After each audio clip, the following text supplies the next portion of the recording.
Hey guys, what's up? Me Thomas. Today we're back here with Game Theory, and this is, well, back to Fnaf. And, well, Help Wanted 2 finally came out, and apparently it proved our previous theories right. So I think if I remember correctly, this one's gonna provide a little more context into what the heck happened in Ruin, considering there was like 3 major clues that we didn't find. So, let's see how Help Wanted 2 proves our theories, or at least Matt's theories, shall we? Let's get to it. Be sure to like, subscribe for more. Hope you enjoy. Here we go. Come get your candy here, Candy. Now I will tell you a story about an end and a beginning and an end. There once was a boy covered in scars. He was so ashamed of his scars, he refused to look in a mirror. This lasted for so long.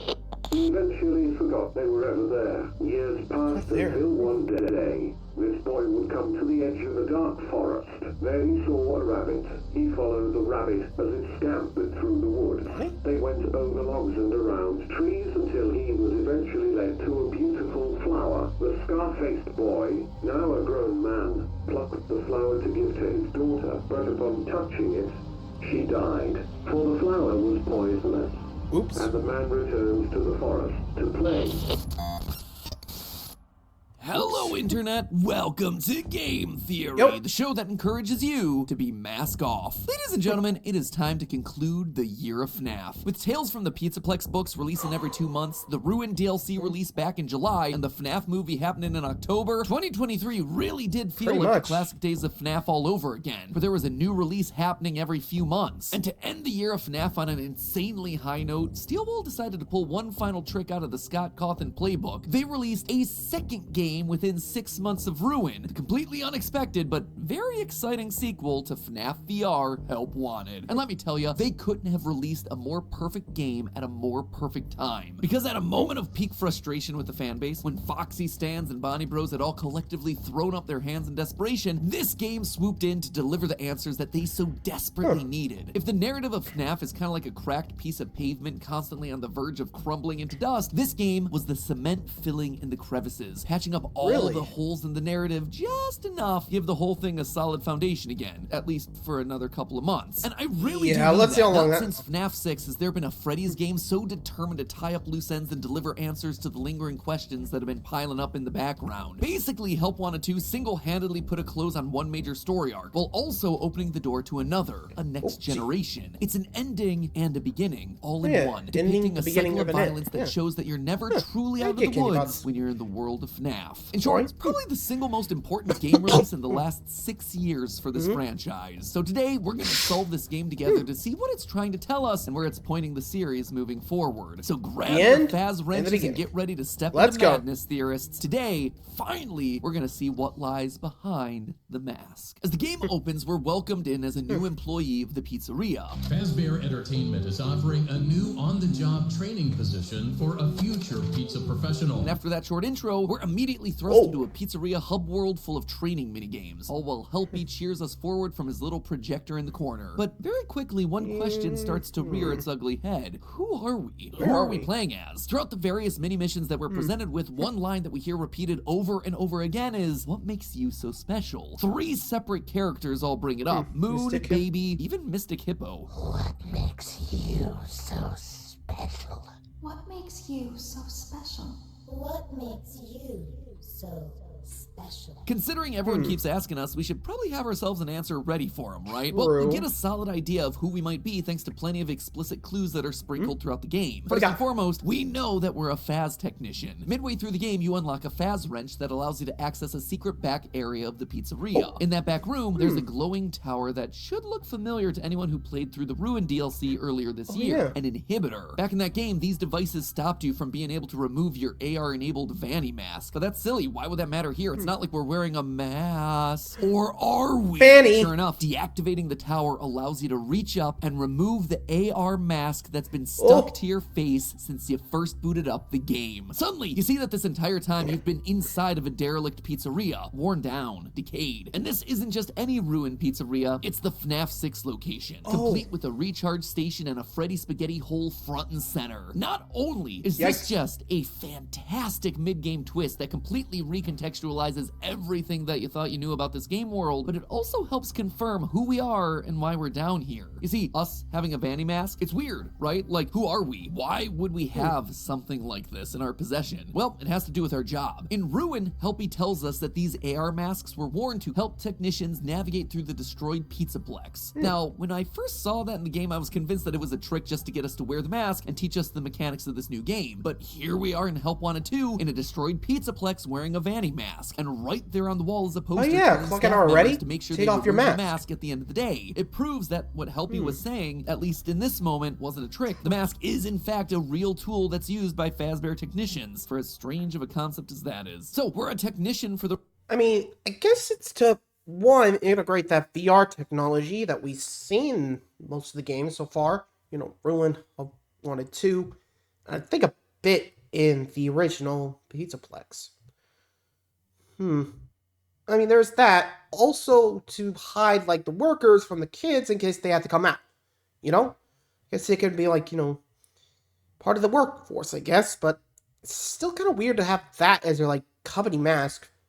Like, not sure if it's, like, training purposes, but seems there's more to it. So, let's keep going. The restaurant, sure, but that's not the only thing we know. Our next clue comes in the form of the Faz Wrench. Midway through the game, you unlock this tool which allows you access to the back area of the pizzeria. Upon unlocking it, the Mystic Hippo Carney booth says that the key is familiar to us. Look at Mr. Gumball. It's familiar to you. So we know that we're someone who's used this tool in the past. Immediately, that should bring to mind one person, Cassie's dad. Earlier this year in the Security Breach Ruin DLC, we were introduced to a young girl named Cassie, who goes on a mission to rescue her friend Gregory from the destroyed remains of the derelict Pizzaplex. Along the way, she too obtains a Faz Wrench and says this. A Faz Wrench? It's just like my dad's. It's a pretty explicit connection there, and that's not all. In the Fazzer Blast arcade games and Help Wanted 2, we repeatedly hear the Carney say this. Now, you look like you got kids. Win a prize for the little one. So we're a Faz Tech who also happens to be a parent. Cassie's dad is literally the only character we know who truly fits the bill. But so what? What's the big deal if we're playing as Cassie's dad? It's not all that interesting. And you heard what Moon said. What makes you so special? We're special in some way. Yeah, and also in a way, the way they say it too. Special, okay, they have very what makes important you so roles in their kids' special? lives. That's something that makes him very special, at least in my book.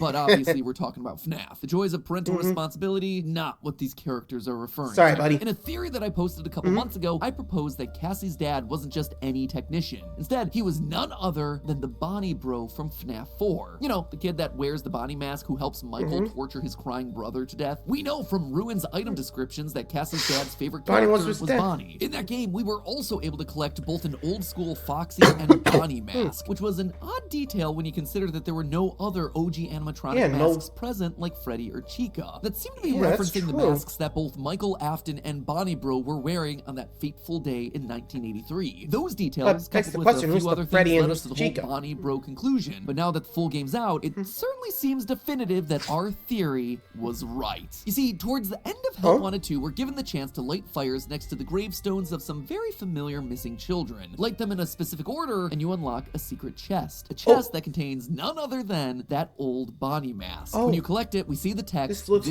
familiar. It also unlocks an achievement called Lost Luggage. This right here, this was our mask. It was one that we thought was lost to time. One worn during that horrific accident of 1983. Speaking of that date, in order to find the game's secret ending, we have to unlock 6 creepy voodoo doll plushies, each one hidden behind very explicit in-game actions. In one, you go to Sister Location's private room and type in a very specific date. I bet you can guess what it is. 1983. And that year just keeps coming up. Multiple minigames take place during Fall Fest, which, in the previous VR Games DLC, was specifically called out as being in 1983. That is why we're considered special, because we were part of that fateful day. Because by killing the crying child, we sent William on a murderous rampage. It's a memory that we, as Bonnie Bro, have tried to repress. And that's not just me speculating. We know that Bonnie Bro has been actively trying to avoid these memories based on Mystic Hippo asking us this. Do you remember?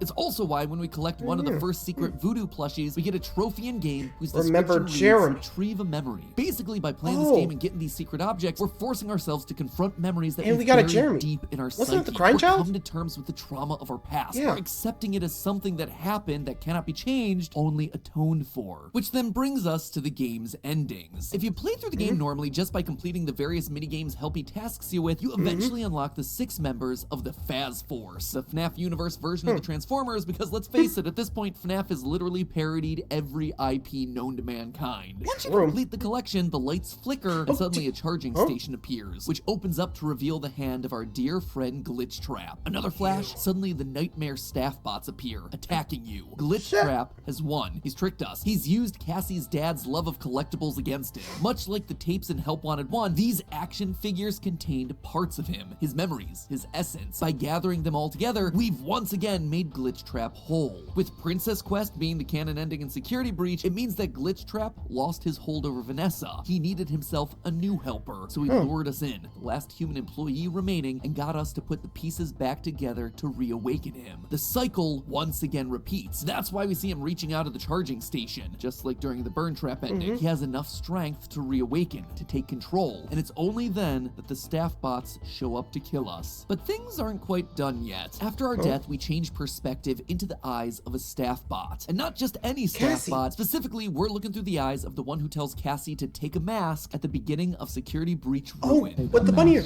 Take a mask. It would seem like we've been absorbed into the system. Our consciousness is now part of this map bot. We're trapped inside of it, forced to execute its commands. In the ultimate of ironies, the mask that we were using to try and stop Glitch Trap becomes the mask that we now give our daughter as map bot. This is then what results in her getting that occipital implant. This is how Helpy gets into her mind. And this is eventually how the mimic gets free. To me, the way that you get this ending, it's highly symbolic. By not accepting our past, by ignoring and repressing the scars of our past actions, by not unlocking all those memory plushies, we've passed our mistakes forward. And in the process, we managed to doom our own daughter. Bonnie Bro didn't just ruin the life of one child, he wound up ruining 2. Our actions have, in short, single-handedly prompted the events of ruin. But hold on, I just kind of glossed over a big detail there. We're attacked by a bunch of corrupted staff bots, and then suddenly we're in map bot? How? It's kind of a big leap there, you know? Well, at first, I thought that we were just scanned into the system. The Mimic AI scanned our brains while we were wearing the Vanny mask, and boom, we're now stuck as part of the AI program running the whole Pizzaplex. But looking closer at the details, I think there's actually another explanation here. When you look at the map bot through the Vanny mask in Ruin, it looks different from all the other staff bots that you encounter in the game. It looks more organic. You can actually see what appears to be a brain stuffed inside of its head. Compare that to how every other staff bot looks under that same AR lens, and it's completely different. Why would that be though? Well, it would appear as though our brain, or at the very least our organic matter, was stuffed inside of these robotic suits. It's part of what's powering this particular bot. But again, I ask, why? This seems to be such a random detail. Until you remember what a computer brain would be learning from studying Afton's behavior. Afton stuffs his victims into animatronic suits. That's what he did during the missing children's incident. It's what we see Glitch Trap doing at the end of Help Wanted 1, and apparently it's what he did to Bonnie Bro. He stuffed him into Mapbot here. For a while, there's been a lot of confusion about the true nature of Glitch Trap. Is it a virus? Is it Afton in the Mimic AI? Was Burn Trap the Mimic? It's largely been left unclear, but now I actually think this ending is trying to give us an answer. In the books, they make it explicitly clear that there are at least 2 mimics threatening the Pizzaplex. First, there's a physical mimic that's buried down in the basement that physically walks around and is able to kill people. Then there's the second version, a more general AI program that's eventually able to get installed to run the entirety of the Pizzaplex and is able to control and corrupt all the animatronics that work there. Is this confusing? That's why Freddy was able to help frustrating? us. He got freed of the AI. But I also now see what they were going for with the storyline. Remember how an AI works? You train it by feeding it situational data, and the data that goes in directly influences how it's going to behave moving forward. There's even an example of this with the Endo Daycare minigame in Help Wanted 2. You're teaching an AI program how to behave. Good data going in gives you good behavior. Bad data going in gives you chaotic behavior. In the books, we see the basement AI being trained up with a simple code. Rip off all the arms and legs of things that look humanoid. And it does this over and over again. in epilogue after epilogue to each and every one of our teenage protagonists. The data that the basement AI was trained up on was simple and it was non-specific, but like a good program, it did exactly what it was told. Too well. Ripped off all those limbs. Now compare that to the Pizzaplex AI. This was trained using a lot more data. It was told to copy the behavior of actual humans, and so it learned coded languages. It learned a wider series of gestures and behaviors. It learned how to play games and hang up clothing. It was far more sophisticated. So by having two different versions of the Mimic in the books, what we're really seeing are different ways that an AI can be trained up and how the behavior spins off of that. And so how does that all apply to the games? Well, in Ruin, there's a key moment on the catwalks of Monty Gator Golf that show two entities working together, but also acting separately, as they're able to argue against each other. Helpy says, "I took care of the situation," to which the Mimic responds,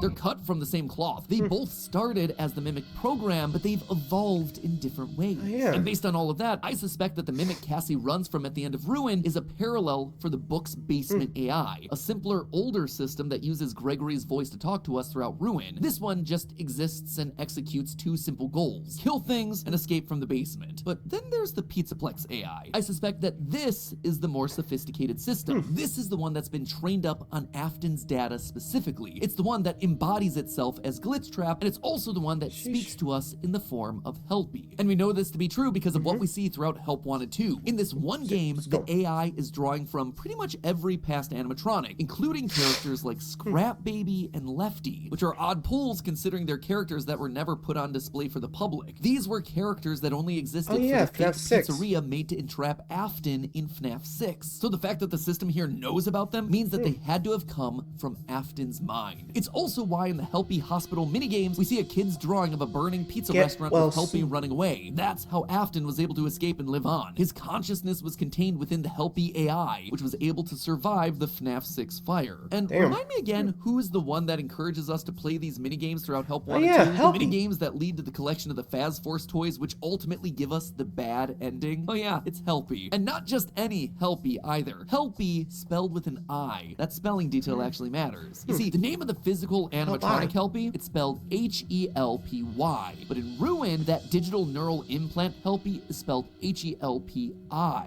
And once you know it, in the game files for Help Wanted 2, the Helpy on the projector screen is once again spelled with an I. This is Glitchtrap, the Mimic program trained up on Afton's data. He's yet again trying to put the pieces back together, and by completing his tasks and unlocking the Faz Force, you help him to succeed. He's now back in full control of the Pizzaplex, ready for Ruin, ready to create a new servant in Cassie to finish what Vanessa started. But if I've learned anything from Steel Wool, it's that you can't always trust the first ending you see. Remember that creepy plushie that we unlocked earlier? Well, there are 6 of them in total, each one unlocked via a seemingly random series of actions. Put a code into the whack-a-mole game backwards. Make a weird soda mixture only during a complete electrical shutdown of the factory. Shoot a random rocket ship during various Phaser Blast minigames until you get to Fnaf 2, at which point you pop balloon recreations of the animatronics to unlock a final boss battle against a cutout of Springtrap. Like I said, these get bizarre and they get convoluted in a hurry. But the main thing you need to know about them is that by collecting them, you unlock a glitched coin that allows you to play the 4th and final version of Princess Quest's arcade cabinet. At first, it plays just like your normal Princess Quest minigame. You swing your sword, you kill the glitchy bunnies, you collect the keys. Simple. At least until it's not. You open a door and you suddenly find yourself standing next to someone playing an arcade cabinet. Next thing you know, the princess is standing there in the room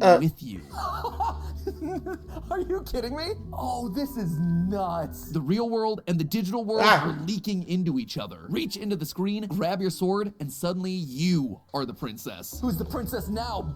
Glowing sword in hand, we fight our way through the glitching bunnies until we meet the old Red King. We give him our Vanny mask, and in return, he gives us the Glitchtrap plushie from Help Wanted 1. And this is where things go really off the rails. Out of nowhere, the sister location elevator appears. Hop in, and suddenly it takes us inside of a giant claw machine with a giant Vanny staring in at us. We offer up the Glitchtrap plushie, revealing the true Glitchtrap. She crushes him and then fades into darkness. Doing so unlocks a trophy named Consequences. The description reads, "System threats found, repair complete." So, what was all that? Well, actually, it seems pretty explicit. Glitchtrap was the system threat. By crushing him, he's been deleted and the wider AI system's been repaired. We won! Except, is that possible? Didn't I just say that the other ending showed us the start of Ruin? For that game to exist, which we know it does, Glitchtrap has to survive here. So is this secret ending not canon then? Just a cool reveal with no substance? No, actually, I don't believe so. For the first time ever in this franchise's history, I, Matt Pat, believe that both endings endings are canon. Let me explain. I do think Go ahead, that we're what do you mean? destroying Glitch Trap in the Vanny ending, but I'm not exactly sure it's a system-wide removal. Instead, I suspect that this ending is specifically about Vanessa herself. We've known since the original Help Wanted that Vanessa, Glitch Trap, and Princess Quest have all been inextricably connected. For those of you who don't remember, the Princess Quest minigame originated back in the 2D version of Help Wanted, where they needed a game to replace the original mechanic of piecing together the missing 16 tapes from Tape Girl. Here, we watch as Vanessa, the princess, falls victim to Glitch Trap. In Security Breach, you beat Princess Quest 3, which shows Glitch Trap being defeated and Vanessa walking out of the Pizzaplex freed, leaving the Vanny mask behind. So the fact that we're now playing Princess Quest again tells me that we're not fighting to remove Glitch Trap from the Pizzaplex system. Instead, we're yet again fighting specifically to free Vanessa. These games have always been about Vanessa and Glitch Trap. I wouldn't expect 4 to deviate from that pattern. Even my old buddy Candy Cadet's trying to tell us that this game is about finishing Vanessa's story. Throughout Help Wanted 2, you collect coins that can then be traded to Candy Cadet for pieces of a story. His second one tells about a young woman that's been lured in by a friendly voice, only for it to have been a witch that tries to eat her. Now let me tell you a story about a young woman who, when she was little, was led into a dark forest by a witch and almost eaten. She manages to escape, but she's permanently scarred in the process. When she's older, she returns and is met by a young boy who offers to help. When she had grown, she sought revenge on the witch and entered the forest again willingly. She was greeted at the mouth of the forest by a young boy who offered to help guide her through the darkness. She welcomed the help and followed the young boy over the river, through the jagged trees, and toward a small house. She followed the boy into the house. The oven door closed. The witch would finally have her meal. This right here, this is Vanessa's story, cut and dry. She was lured in by what she thought was a friendly voice, Tape Girl, telling her to gather the tapes to stop Glitch Trap, only for Glitch Trap to then take control. She does escape, but is permanently scarred by this. She has the Glitch Trap virus inside of her. It's not in full control, but it's definitely there, which is what we hear about in the emails from Fnaf AR and the retro CDs from Security Breach. I compartmentalized him. He's locked away. She had compartmentalized him. He wasn't in full control, at least not yet. She then comes back to try to kill Glitch Trap herself, but runs into a young boy who seems like he's gonna help her, only to lure her deeper under Glitch Trap's control. By the time she transfers to the Pizzaplex, Vanessa's tone has changed in her therapy tapes. I'm needed somewhere else now. Thank you. We see the same thing in the Fnaf AR emails. She's no longer in control. Glitch Trap has completely taken over, and it's all thanks to the only little boy that we know of, Gregory. Thanks to his retro CDs, we know that he was meeting a person in a bunny costume. You're talking to someone or something. It's hard to tell. What are those things? They almost look like rabbit ears. Gregory is a villain. At the very least, he was at some point in the story. That is clear as day. Between this Candy Cadet story, GGY, and the fact that he was clearly working with Vanny before the events of Security Breach, he is not on our side. He was the one that helped Glitch Trap to take full control of Vanessa, right up until the end of Security Breach. Even cut lines of dialogue from Help Wanted 2 seem to support our conclusion here. These voice lines come directly from Vanessa, and they tell us the following, quote, "You need to listen to me carefully. Don't help it escape. It's using you to finish where she left off. Only a small piece of his code remains." Vanessa is back to being more in control, but she knows that a small part of him remains. The Glitch Trap plushie that started it all back in Help Wanted. We also get lines like, "The memories are freed. Use the token. Bring him to me," referencing the memory plushies that we're collecting, the glitched Princess Quest token, and then being told to bring the plushie to her so that she can crush it herself once and for all. Destroying Glitch Trap inside of her mind allows that other persona, Vanny, to finally fade into darkness. Vanessa is truly free. And we know this to be true because after this ending, when you go back to the main hub screen, Helpy's gone, replaced by a boy claiming that the Fazbear pizza tastes like real cheese. Delicious for him, but even tastier is the fact that Helpy's been purged. Glitch Trap is gone. At least he's gone from this version of the program. And you see, this is what I meant about endings and beginnings. This to me feels like a very specific end, the end of Vanessa's story, and with it, the end of this current era of FNAF, from Help Wanted 1 to Help Wanted 2. Let's call it the Vanessa arc. She's no longer a part of this story. Her battle's over. We saved her completely. But in closing out her story, the cycle also repeats. Yet again, we have ourselves an innocent girl, this time named Cassie, being lured in by a seemingly friendly voice. Gregory. But in reality, it's all a trap. Thanks to that occipital implant, she now has Helpy as a part of her mind, just like Vanessa did with Glitch Trap. And now she's wearing the mask more and more frequently, again like Vanny. In short, it's been passed on. Cassie is just Vanessa 2.0. Gone is the era of Vanessa and Glitch Trap. Long live Cassie and the Mimic AI. At this point, the only question is, what's it truly gonna take to break this cycle once and for all? But hey, I'm gonna continue digging for deeper lore and winning all these prizes. What do we got? El Chip? head chef bots. Great, just what I always wanted. I wanted to make sure you guys had a chance to win some prizes of your very own. In fact, there's actually a chance to win $10,000. That's all thanks to our sponsor for today's episode, SoFi. If you don't... It's security. What are you gonna do? Oh, there you go. So apparently, the consequences ending and the bad ending are both canon, which, when you think of it like that, you can definitely see. Though, what came first? I think it's like consequences, but how Helpy was, still around and tricked us into getting possessed to, pass the mask over to Cassie. At least that's how I see it, but we'll see. Anyway, I guess we'll have to wait for the next FNAF game. Till next time, adios.